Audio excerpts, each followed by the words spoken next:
number 50.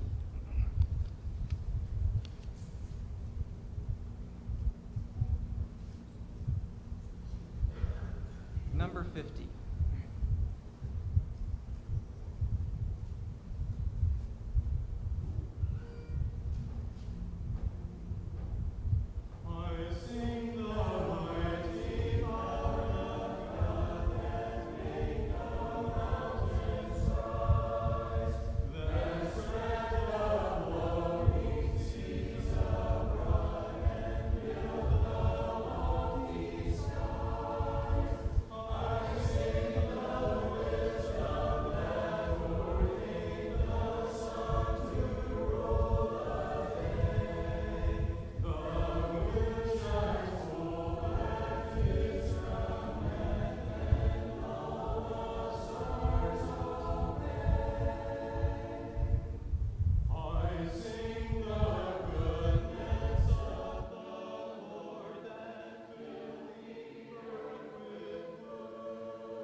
Beautiful song we just sang on everything, creation, us as humans praising God, and that very last line, everywhere that man can be. You believe God is present there?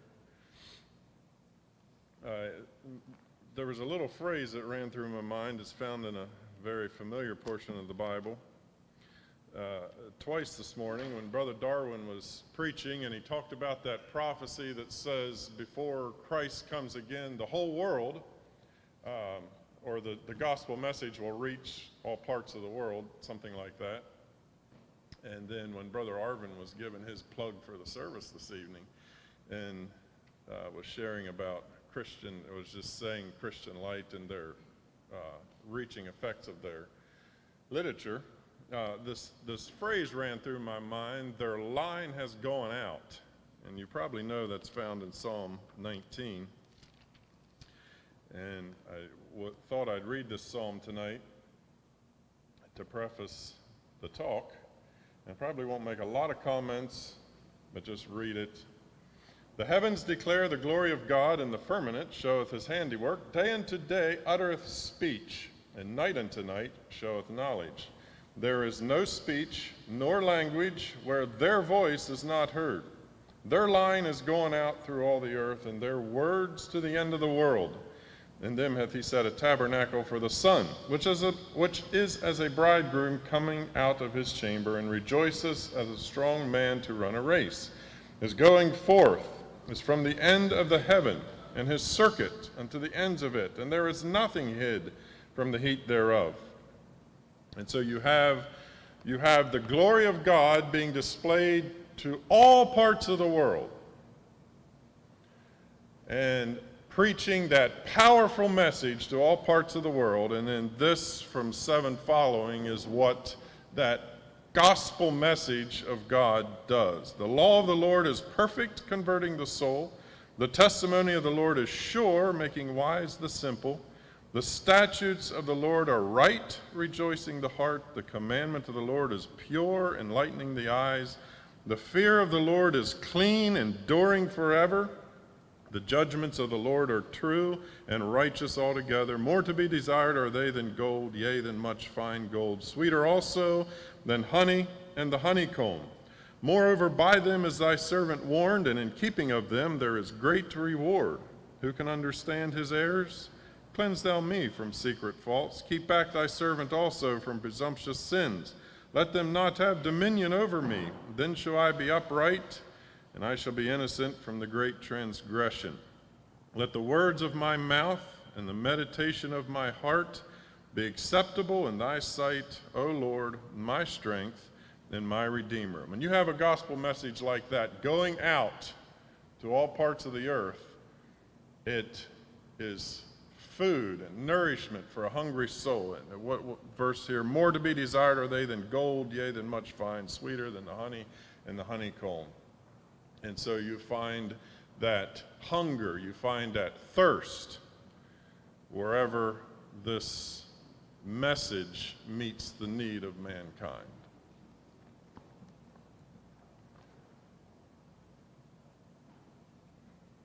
Let's bow our heads for prayer. Our Father in heaven, we come to you tonight and we thank you that you have so ordained that your creation displays your majesty to all parts of the world and nothing is hid from it. And tonight we want to be faithful in taking your gospel message and proclaiming that and feeding the hungry souls thereof with it. And so I pray for this service tonight. I thank you for the work that is being done, and as this presentation is given, I pray that you would open our hearts and our understanding a little more to see the glimpse of the work, your work, that is being done in different parts of the world. I pray for you would bless Brother Elmer tonight as he shares this presentation with us. Give him grace and boldness for that. We commit this time to you and this service to you, and we pray it in Jesus' name. Amen. This little presentation has been a long time in the planning. I think we had a plan for, last year maybe, and then everybody knows what happened last summer and it got canceled. And so here we are again, and we're glad that Brother Elmer and his wife can be here with us this evening and give us this presentation. So I'll turn it over to you. God bless you as you share the presentation, and then we'll close the service then.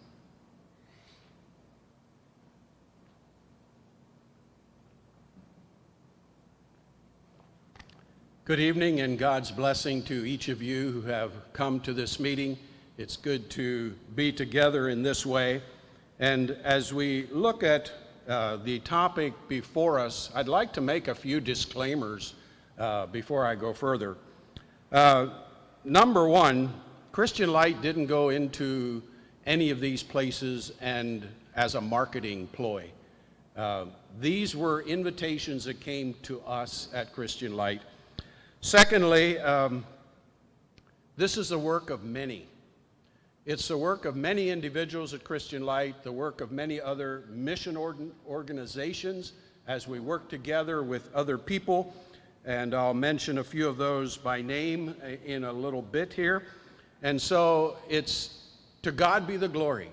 So anything that is mentioned as far as numbers or places and people, it's not any individual. It's not about me. And so we see God at work in various places around the world, and for that we give him glory, because it definitely is his work. It is not ours. And so we are very glad to be a small part of that. Having been a school teacher and then moving to West Virginia, I applied for a job at Christian Light. And Brother Leon, the board chairman, told me kind of bluntly, he said, well, unless you're willing to move to Harrisonburg, I'm not sure how much work we can give you. Well, that's history. And so in the last 20 years, 21 years, God has richly expanded the horizons of his work. And it seems, and I like this clear, it seems like maybe in the last 15 years in particular, God just took the work of Christian Light and expanded it. As we heard, the lines have gone out into all the world. And thirdly, for a disclaimer, and then I'm going to tell a little story, I usually tend to bring too many pictures. And so if any of you walk out on me, go right ahead. And some of them I will go through rather quickly, just giving you a glimpse, trying to give you a bit of a feeling for the international work in particular, and so it goes from there.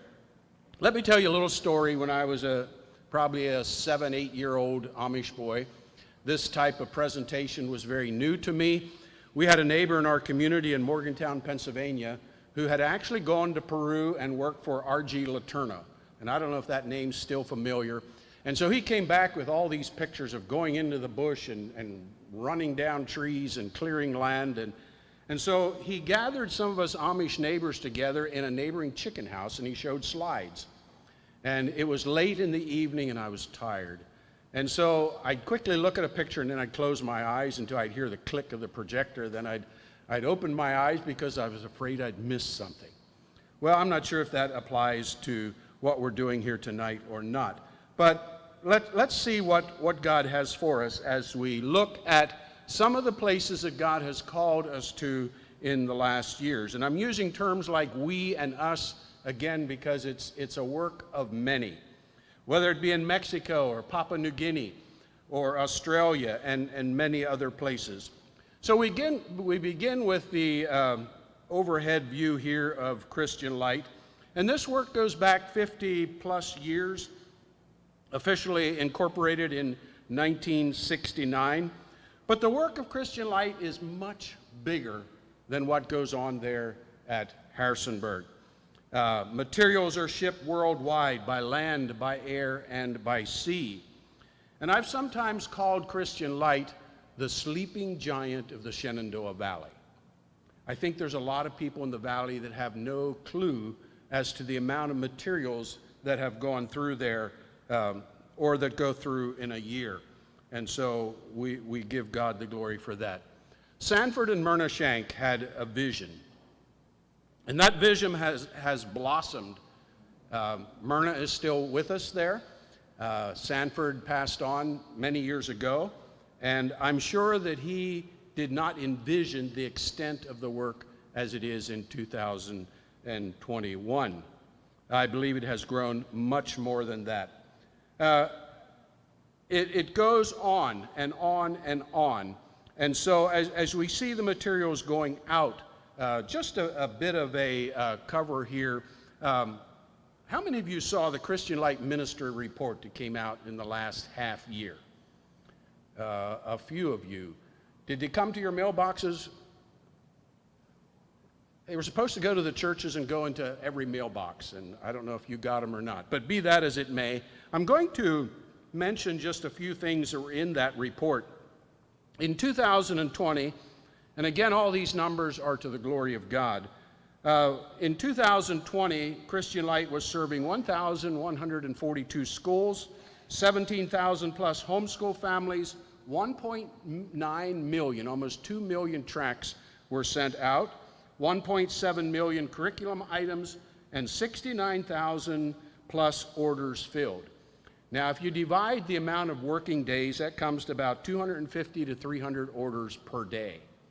Now, right now, in the busy season in the summer, getting ready for school in the fall, I'm sure that number is even much higher than that.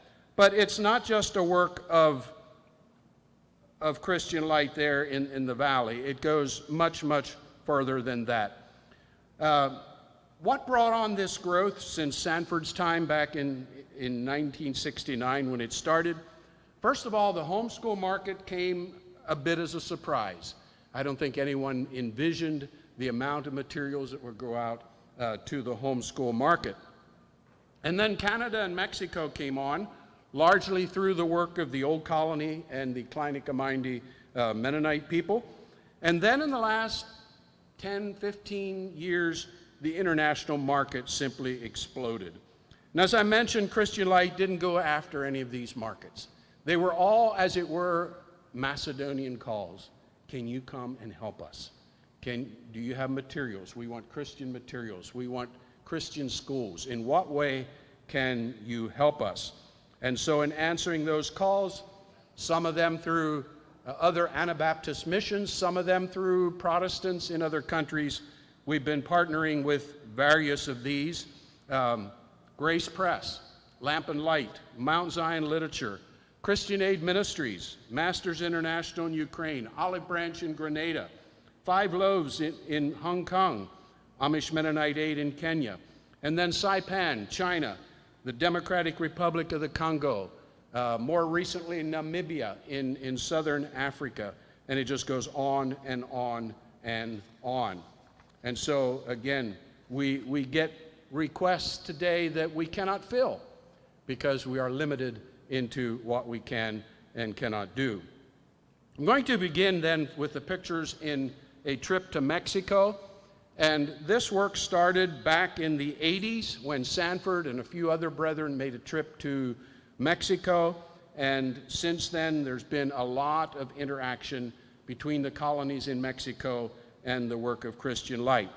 And the pictures that I have were taken when Brother Wes Sensnick and I traveled there in May of 2019.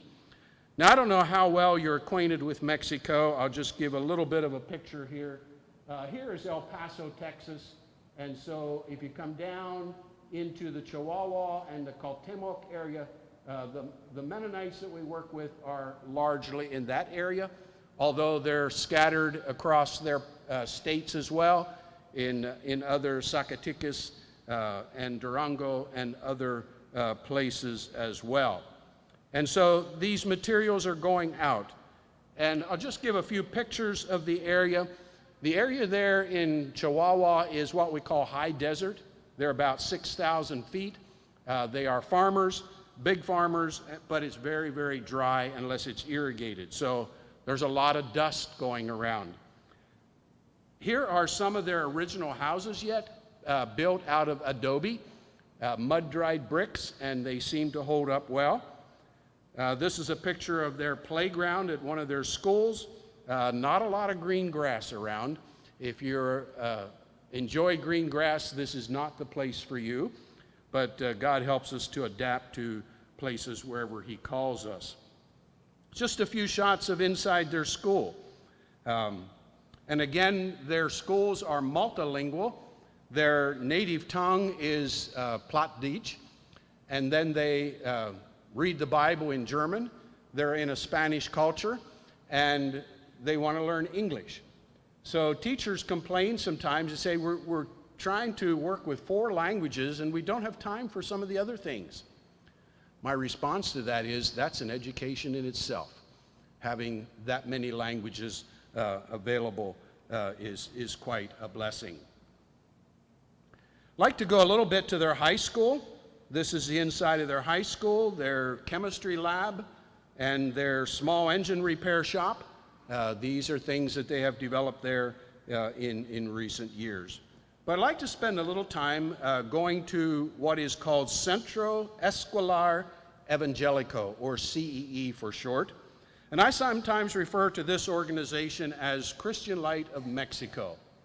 Now, organizationally, there's no connection, but we do a lot of projects together. Some of them I will talk about. They take a lot of the Christian Light materials, including Sunday school materials, and translate them into Spanish and German, and then print them and distribute them from their warehouse. A few pictures of their operation. This is their main headquarters. This is their bookstore, a very well laid out modern bookstore where they sell curriculum, Bibles, books, and various other things. Some of their printing, collating material, equipment, and then the warehouse where they keep things and from which they ship out. I'd like to talk a little bit just for something of size, and that is their school picnic. This is just on one of the colonies, on Quellen colony. I imagine in your cultures as well. School picnics are a thing that we participate in. This is the children of the colony singing a song, and I think at that picnic they prepared for over 1,000 people. Now, I don't know if any of you are on food committees. Can you imagine the challenge of preparing enough of food for 1,000 people? Another tradition that we have in various times is what we call barrel trains. You know what I mean by a barrel train? Where you take, they make these little carts out of barrels and they give the children rides. You like that? That's a lot of fun, isn't it? Well, they take barrel trains to the next level. And I have some pictures. And this barrel train tells a story. And I'll give you some of that. This is the engine. It's not your normal engine that we have in ours. I was told that the chassis under that is a Ford Ranger pickup. So that gives you a little bit the size of it, a Ford Ranger pickup. Now, I don't know if you can read on the side there, Nederlanden or something like that, the Netherlands. That is where they started. That's where their journey started. And from there, they went to Poland. So this is one of the wagons that they pull when they give rides at the picnic. Then from there, they went to Russia. From there, they went to Canada. And then they ended up in Mexico. So that, and the thing is just, they're all wrapped in posters and various items of interest of things that has been happening along the way. Now let's go to the Southern Pacific. We're going to jump across the ocean to Australia and Papua New Guinea. Christian Light has been shipping sea containers of material to Australia, and at first then we reshipped from there to Papua New Guinea, but later on we sent sea containers directly to Papua New Guinea, loading them there at the warehouse, putting them on large vessels and shipping them across to the Pacific. This is a large undertaking, and a lot has been happening from that. Just to get a bit of a pictorial of that, let's look at the picture, the map here. Now, these large colored areas are not the islands. They are just the artists putting that around so you can actually see where some of these groups of islands are. So to put it in perspective, we have Hawaii up here, Hawaiian Islands, Midway, the Marshall Islands, which I'll talk to about a little later, Guam and Saipan. Over here, we have Hong Kong, and off to the side here would be Malaysia, and then down here is Australia, and here's Papua New Guinea. So that gives you a bit of an idea as to what all is happening as we look at it that way. So, what is happening in Australia and Papua New Guinea? Christian Light has a warehouse in Australia operated by missionaries, Jason and Melody Kaufman and family. It's not a large warehouse, but they have the same materials there that we would have in Harrisonburg, some of the shelves from there.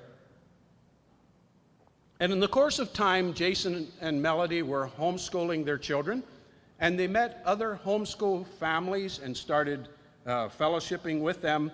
And out of that came an invitation to come to Papua New Guinea and help them to start schools. And so Jason and I went from Australia to Papua New Guinea in September of 2012, and it was amazing what happened there. They told us to prepare for from 6 to 8 teachers. And so we had training material along for 12. I thought, you know, we'll take some extra. And about 35 people showed up wanting training. But, you know, we are so spoiled. They take things like that in stride. They had 2 or 3 people working in one light unit and just doing the work together and made nothing of it. The other thing is that once you're over there, you can't get FedEx or UPS to do overnight and expect a shipment being there only 1 week. So what's Papua New Guinea like? Well, along the coast, it's a tourist area. And so you have these high-rise resorts. And so you go from places like this, but when you get back into the jungle, you soon see this or this. Now, it's a tropical rainforest, so things just grow. Very different from Mexico. Everything is green and lush. Anything grows. The people of Papua New Guinea are cash poor, but they never go hungry because they're just food, fruits that grow wild. Their gardens produce very well, and so things really go well for them as far as providing food. The church building where we had that training looked something like this, a very unique building. This is the interior architecture of it. Jason and I spent a few weeks there, 1 week there, doing the teacher training in preparation for CL Christian Light Schools in Papua New Guinea. This was our first training group. But let's leave that aside for a little bit and talk about some statistics. Papua New Guinea is very, very mountainous. And so the communities are isolated from each other. You can't just get in a car and drive. There are parts that are not even connected from north to south, east and west. And so it's very, very isolated. And that's how languages develop. And so in that one island, there are over 850 languages just in Papua New Guinea. And only 350 or 450 of them are anywhere related.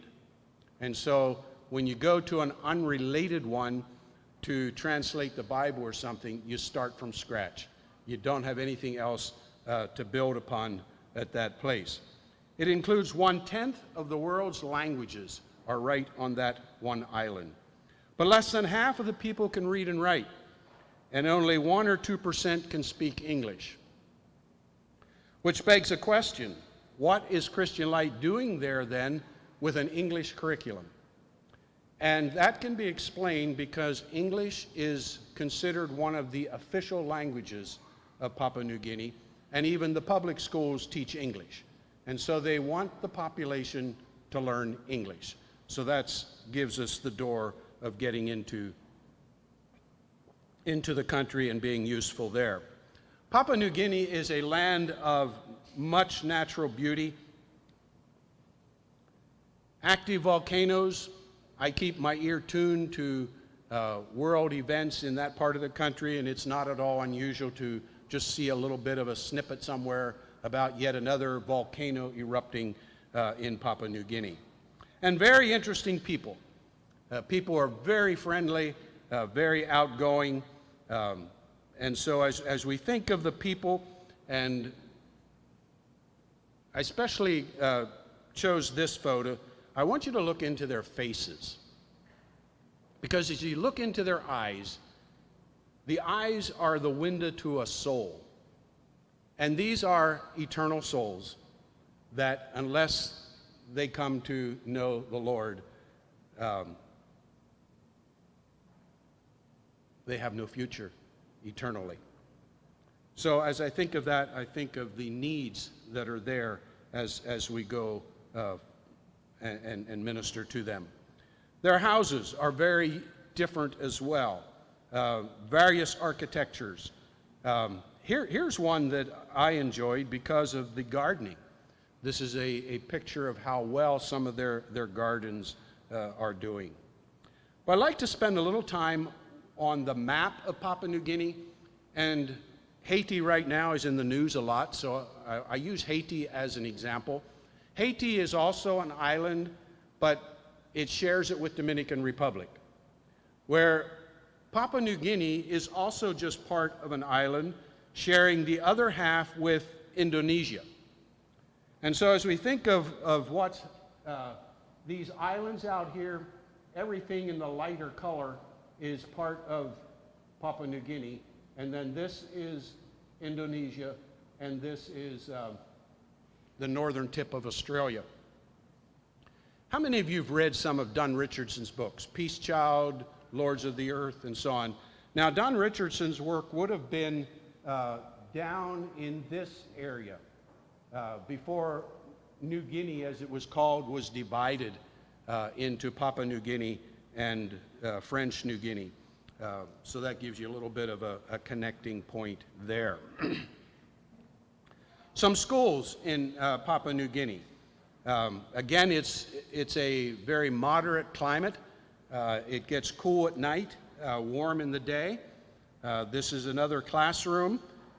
This is another classroom in Mins, noticing some of the Christian Light materials there. So that was in 2012, and the next year we went back. In the meantime, other churches learned about this Christian Light and their teacher training. And so we went to a different area in September of 13 with a different group of people, working this time with an independent Baptist group, and we had 40 trainees that year from about 18 schools. And this was the group that came together that year. Very attentive. These people soak up Bible teaching like a sponge. And they just sit spellbound as we teach them about various academic as well as spiritual topics. I'd like to introduce you to John and Elizabeth Joseph. John is a very dynamic man with a burden for his country, for his people. He has a vision to get Christian Light materials in every province on the island, and he's getting close. And so he has been the spark plug, I guess, for the work over there. And this may not be entirely current either. 52 schools with over 2,000 students using Christian Light education materials. Schools in 15 of the 22 provinces, and that number has risen again. Much of them are in kindergarten and grade 3. The literacy level of the country is so low that it's even hard to get teachers to teach above 3rd grade level because they don't have the literacy to be able to do that. And so what John and Elizabeth have done is they require, if a teacher wants to teach in 4th grade or 5th grade, they have to go through the CLE curriculum themselves for those grade levels before they're qualified to teach that particular level. John and Elizabeth have been trained to do what school reps do in the US and Canada. We just cannot cover the area like they do, and so Christian Light has been paying them for the school visits that they make in Papua New Guinea. Then, trying to meet the need for material there, we moved in a 40-foot sea container and outfitted it with shelving. So that is now a Christian Light warehouse in Papua New Guinea.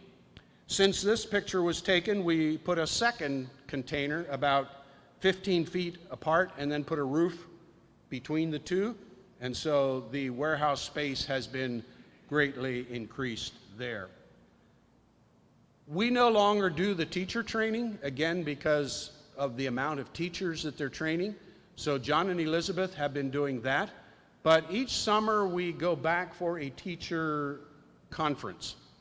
However, with COVID, the last 2 summers, we have not been able to get in. And so we do a 4-day teachers workshop in Goroka. And from there, then it goes out into the provinces around the island. Various topics and messages. Again, there were teachers from 15 provinces and 52 schools. And so we outgrew the training center. And so the last couple times we were over, they would put up a few large tents, and we would hold the conference in those tents. John Joseph, teaching here in 2017. Oh, that went too fast. If you like the how things are in a foreign country, this is the major road. Make up your mind here. Is it freezing up on me, Linford? It's just going a little slow. I think I know what's happening here. The brother that took a few of these pictures and gave them to me had his picture size way too high. and it just takes a while. But this is a major road going back to the training center. And we stayed in town, and so every morning it was going back. And I don't know how long that road is. It seems like 50 miles. I know it's not. But when you're traveling in this kind of situation, it sure sounds like that. Okay, let's leave Papua New Guinea and go to the Marshall Islands. The Marshall Islands are a group of islands about midway between Papua New Guinea and Hawaii. And again, there was an invitation came from the Nationwide Fellowship if Christian Light could assist them in establishing a school on Marshall Island in Majuro. And so in 2014, we conducted a teacher training on the island. The island is very beautiful. The type of scenery that you see on calendar pictures, I guess. White sandy beaches, coral reefs and islands, bright blue skies. Just a very beautiful place. But it's also a land of poverty and spiritual darkness and great needs. Very, very poor people living in some of the outlying areas. Now, if you've never studied the Marshall Islands, they are a ring-shaped piece of land, just a little bit above sea level. They call it an atoll. And this is the international airport, and the runway takes up the whole width of the land. And when you come in, you look out windows on either side, and you see no land under you. And you think, where is this plane coming down to? But it did touch down, and we were okay. I'll look at another map here. Again, here's Hawaii. Here are the Marshall Islands, and then over here we have Saipan and Guam, and then down here Papua New Guinea. Just so we have a bit of a mental picture as to where we are. And so we spent a week there in Majuro doing teacher training. Again, very studious teachers who were wanting to learn how to apply the things that they had been blessed with. It's a very crowded city because they have very little room to expand, and so they just build right next to each other, and it does get very crowded. Going to the Marshall Islands is a very unique trip because there's only one airline that flies it, and that's United, and they call it the United Island Hopper Route. Now, that's because it literally does that. It hops and hops and hops. What they do is they take one plane every other day, starting in Hawaii, and then hop to these different islands. So from Hawaii, I only have half my map. Yeah, that's better, thank you. So here we have Majuro, and then it hops its way on over to Guam. And then the next day it hops its way back to Hawaii. And so every other day, one day they're going west, the next day they go east. But the problem is, if there's ever a flight canceled, you don't wait a couple hours, you wait 2 days until it comes around again. So that gives you a bit of the scenario. So while we were in the Marshall Islands, we went from there to Saipan, and that's my next story. Saipan is a little island north of Guam. It is a U.S. territory. And by the way, Majuro and the Marshall Islands are also a U.S. territory. In fact, they have a zip code, just like you have here. And so you can send material by media mail the same as you send it places in the States. Saipan is the largest island of the Northern Mariana Islands, north of Guam. It's 12 miles long and about less than 6 miles wide.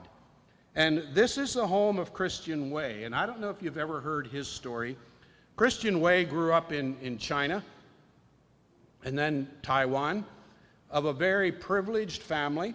And he was given the opportunity of coming to the States for his education. But they told him before he came, and he was not from a believing family, that he needed an English name, a name that would be understood in the United States. And so he went into a dictionary and a thesaurus, and he tried to find a name. And he came across the name Messiah. And he thought maybe he would take the name Messiah. But then he settled on the name Christian. And then his last name is W-E-I, pronounced Way. Later he was converted, so now he represents the Christian W-A-Y, the Christian way. I thought that was so unique how that all came about.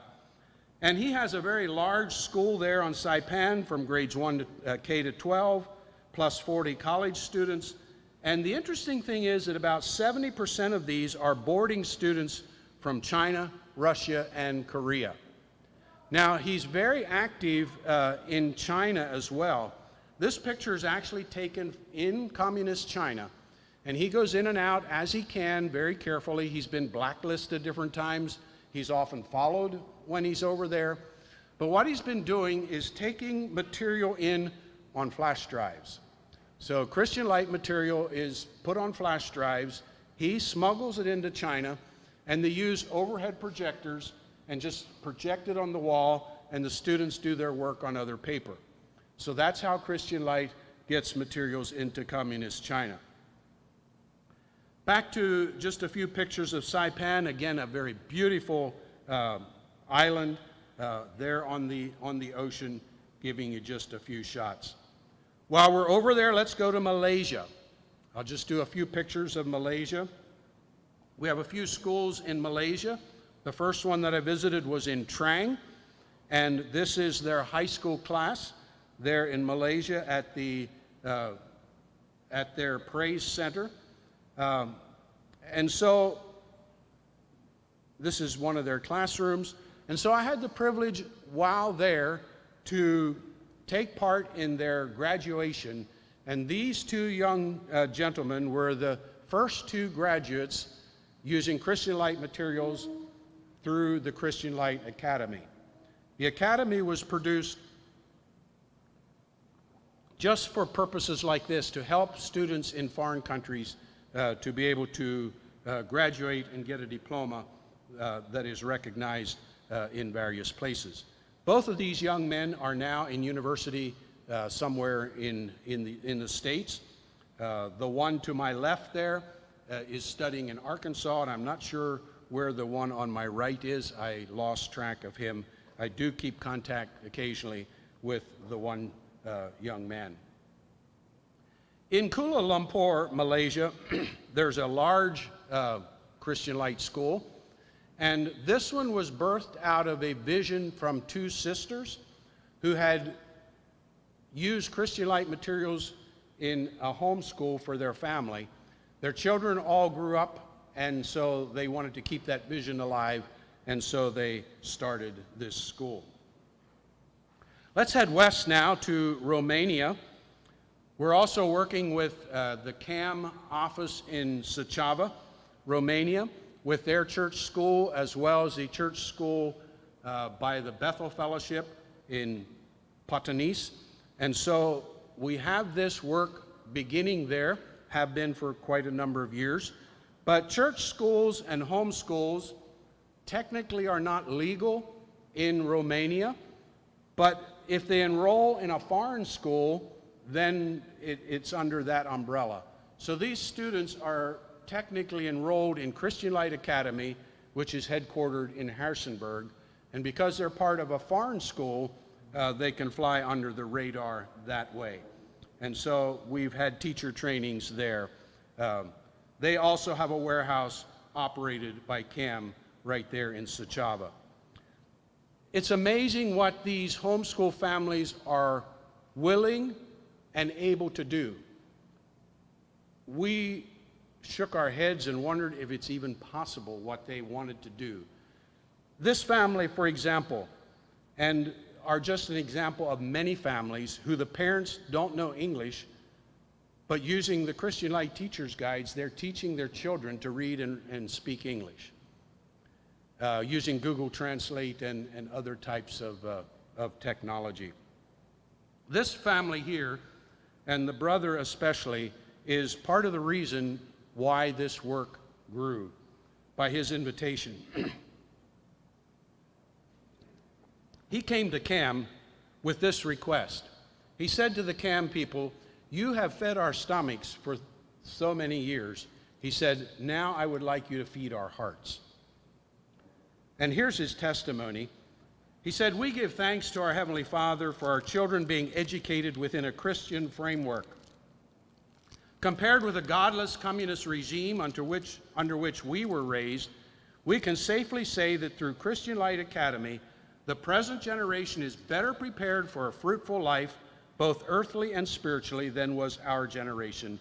May God reward you for this." So the first couple years, we had the training in the Mennonite church there. This was the first year's attendees in 2015. We have here a group photo. Now, probably 10 or 12 of these are Christian Light and CAM staff, and the rest would be trainees. But in 4 years' time, it grew to this. And even since this was in 2019, since then it has just exploded. And the CAM people hardly know how to work with the increase. So much so that what they're doing now, rather than having a whole week and having all these families come at one time, they are having smaller groups and having them more often and doing more of it with the local staff there, because Christian Light personnel, because of COVID, were not allowed to go to Romania, and it kind of remains that way today. We go next to Ukraine. If you're acquainted with Masters International missions operated in Ukraine, they have opened up 4 schools. Now, in Romania, it's mainly homeschools, but in Ukraine, it's brick and mortar schools. But there's such a desire there for Christian education that families are moving in from other parts of Ukraine and becoming a part of their church. They have their conservative viewpoints and becoming part of the church, and because of the school. Nathan Yoder, Arnold Good, and I went over in 2017 to Ukraine and conducted a seminar there. Let's go now to Africa. The Democratic Republic of the Congo. Christian Light received a visit from 2 men seemingly out of the blue. Richard and Obed Diyoka came to Christian Light in November of 2014 from the Democratic Republic of the Congo. They were looking for a conservative Christian curriculum. They had heard about the Amish and the Mennonites, and they thought that maybe Christian Light had what they were looking for. And so as we think of the work there, the Congo, there's different Congos in Africa, but this one is the second largest country in Africa. It has a little bit of a coastline out on the South Atlantic Ocean. But Richard and Obed wanted Christian Light to come and help them. Richard is a pastor of Shekinah Tabernacle, has over 12,000 members in their congregation, 10 ministers, and 110 deacons. That's a few more than we have here tonight. Their major beliefs are they're non-resistant, modest dress. They say politics is of the devil. They're against divorce and remarriage. They're concerned with the internet. Fathers do not allow their sons to have cell phones until they're 25. You're ready to adopt that here? That's how serious they take their concerns. They're operating a school of about 4,000 students, 12 kindergarten classes with over 300 students just in kindergarten. Even this facility would not hold it, would it, Linford? They have 1,850 in grades 7 to 12 and 150 teachers, 85 women, 65 men. This is one of their classrooms. This is a high school girls' classroom. Their playground. I should mention that to accommodate 4,000 students, they do it in shifts. The first group comes in from 7 to 12, and then another group comes in from, I think, 1 to 5. And so they use the building, the facility, in 2 different shifts. So what can Christian Light do? The biggest question or problem is that they speak French, not English. So we thought we would at least investigate. So Christian Light sent 2 delegates to the Congo in 2015. Joshua Robertson and Caleb Kreider went over. And first thing Richard said, and I don't think any of us thought about it, he said, "You sent us 2 spies. You sent Joshua and Caleb to spy out the land." Well, that's what we were doing, just finding out what makes these people tick. And so in August of the next year, Jonas Sauter and Christopher Slaybaugh went to the Congo for teacher training. The language is French, so they don't use Christian Light materials, although they're using some Christian Light materials as like a model of how they can be teaching in French. All of the training needed to be interpreted. And so for 8 days, they were teaching these 300 teachers from other schools as well. They taught topics such as the 7 laws of teaching, how to use a chalkboard, effective questions and answers, philosophy of Christian education, the Christian teacher, use of the Bible as a curriculum resource, live demonstrations on how to teach. These people were clueless, I guess, on how you go to teach. And so it was a very eye-opening time for Brother Jonas and Christopher as they spent the time there. Just a shot of Jonas teaching. Rebecca went along as well, and so they really took to the conservative dress of our people. And so when it came time to leave for the airport to come back, this was their farewell send-off. The people just came out and in a big show of support were able to send them off in that way. I should say there's other things going on there as well. Even though this group is not Anabaptist at all, but there are a lot of Mennonites in the Congo, although they would be more, I would call them the MCC type. But when they found out about conservative Mennonites in America, they said, that's who we want to identify with. And so Lamp and Light has been translating some things into French, and we've been partnering with them in some things there. The teacher's classroom manual that we use at our teacher trainings has been translated into French, and ongoing rapport with them as far as training their teachers. And they have a deep appreciation for the values of conservative Mennonites. They don't appreciate the patriotism, the short skirts, pants on women, sports figures that are found in other Christian publishers' materials. And so they align very closely with our conservative values. Let's go way different part of the world. We'll spend just a few minutes in Grenada. Olive Branch Missions operates 2 Christian Light schools on the island of Grenada, and Christian Light personnel at different times have gone there for teacher training. But an interesting thing developed, and we were afraid for a time that the schools would have to close. A lot of these smaller areas and some third world, now Grenada is not third world, but some of these areas are very concerned with degrees, certificates, paper. You have to have paper to prove that you're worth something. And so they came out, the Department of Education in Grenada decided that for these Mennonite schools to continue, their teachers would have to be college trained.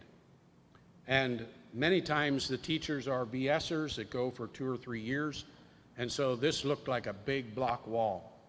And so they took the Christian Light teacher training materials to the department, and through them studying our materials, they decided that the Christian Light teacher training, they will accept that as a college degree. some of us who do some training thought maybe we should have a raise after that, but not that the amount of study they do is anywhere equivalent, but just the quality of the material they felt would suffice. And so that's how they're getting into Grenada. They need that certificate in order to get through immigration. And so it doesn't quite work. What we used to do is the VSers would go down and then we would train them there. So now most of the training is being done at training sites in the States. So we have not gone to Grenada in the last few years. One more and then I will close. Grace Press. I wasn't quite done, I guess. This is a picture of the island, a picture of one of their classes. Grace Press is working in some of the former Soviet republics, and there again, the call is coming from these republics for Christian materials for schools. So they are translating some into Russian and other languages that are used over there. Kakistan is one that they're working with presently, just south of Russia, west of China, north of Iran and Pakistan and India, if you get a bit of a picture there as to where it is located. They have actually, Grace Press has actually translated the God's World History textbook into the Russian language. And they're also working at putting it into Turkish. So there's many other places and works that I could be talking about. And I'd like to close with a challenge, and that is, where does Christian Light go with this challenge? You know, these invitations keep coming. How many of those can we fill? Papua New Guinea, Romania, Ukraine, the former Soviet republics, the Marshall Islands, Communist China, Grenada, Congo, Kenya, and many other places. The challenge is, in the Eastern Hemisphere, and especially in that 1040 window, the gospel is going out in boxes from Christian Light. There are opportunities in that window. Can we rise up and meet the challenge? The fields are white and ready to harvest. And the question is, who will arise and meet that challenge? I've covered a lot of miles, a lot of territory, but I should maybe just open it up for there are some questions. I went through it so quickly, but if you have questions, I'll entertain it a little before I turn it back to Randy.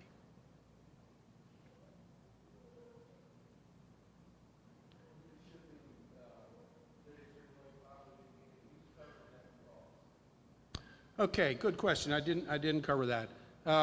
One thing that we do in places like that is Christian Light subsidizes a lot of the, in other words, we sell materials for less in Papua New Guinea than we would in Hagerstown.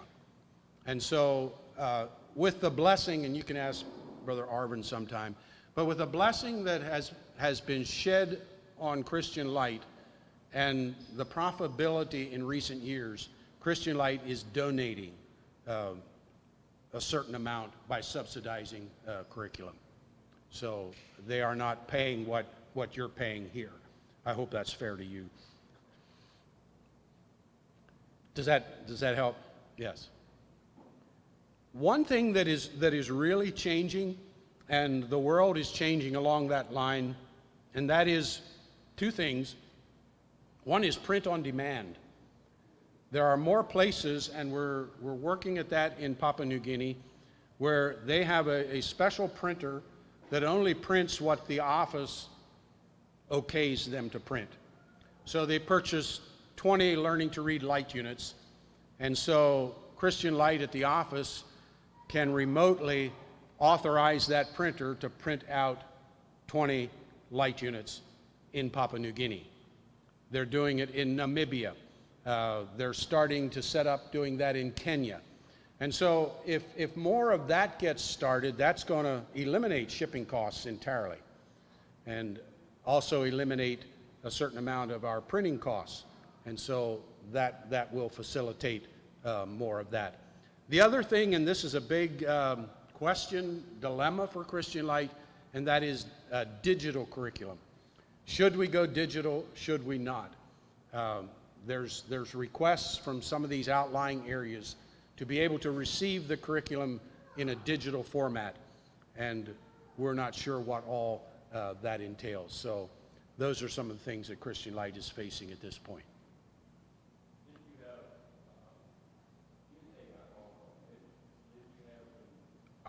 Okay, yes. I did not have anything from Hong Kong. Five Loaves, I did make a visit to Hong Kong because of their interest. There's collaboration there as well. They're printing some of our materials, translating them into Chinese and taking them across the border, smuggling them in, although that's getting more and more difficult all the time. So again, that's a work that Christian Light would partner with rather than having a lot of input into it all at once, yes.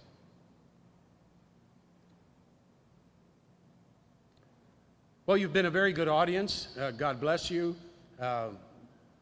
Christian Light continues to grow.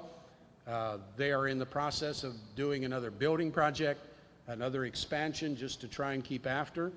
And unfortunately, the COVID situation did I say unfortunately? Well, the COVID was unfortunate, but sales went way up. There are a lot more people looking at homeschooling because they were forced to do it when schools shut down. And because of the way things are going in the public schools, they say, well, we did it then, we can do it some more. And so sales are really going up. Whether that's just a temporary blimp is a little hard to figure out, but there are plans in place for another warehouse, and so we'll see where that all goes to.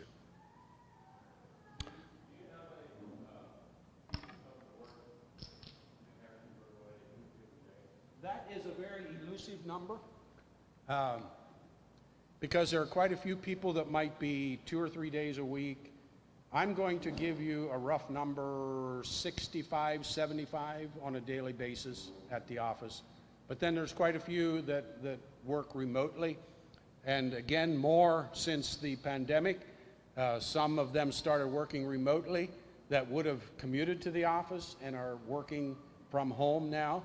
But I'm thinking more of people that are 3, 4, 9, 10 hours away. They're doing writing projects from home. There's quite a few doing that also.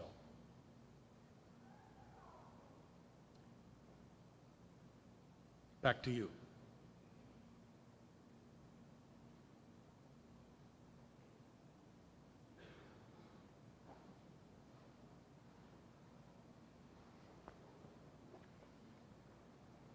Let's sing number 529. 529.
be required.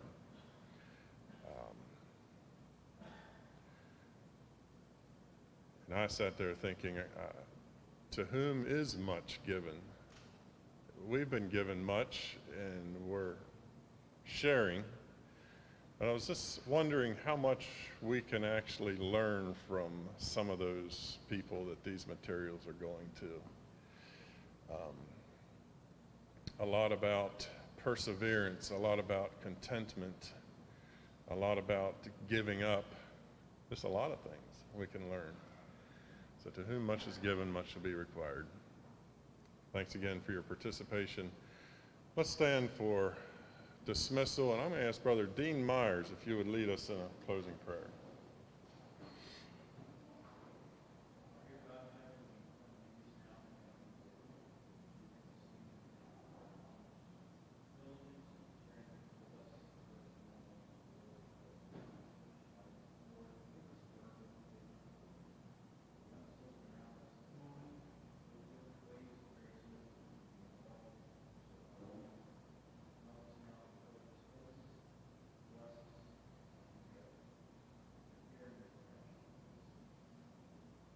Amen. You're dismissed.